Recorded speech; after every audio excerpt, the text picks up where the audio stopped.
திறந்த வெளியில் மலம் கழித்தலை அறவே ஒழிக்கும் வகையில் பல்வேறு திட்டங்களை முதல்வர் ஜெயலலிதா அறிவுறுத்தியுள்ளார்.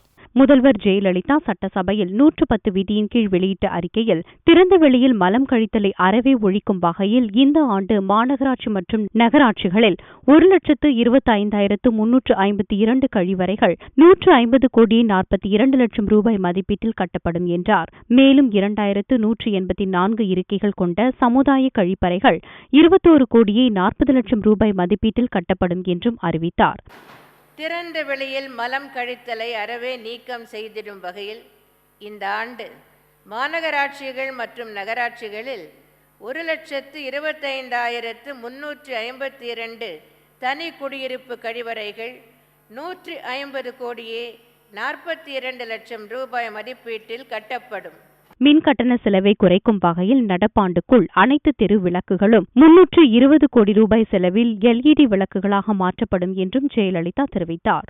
தெரு விளக்குகளின் மின் கட்டணத்திற்காக நகராட்சிகள் மற்றும் மாநகராட்சிகள் சராசரியாக தங்களது வருவாயில் 25% செலவிடுகின்றன.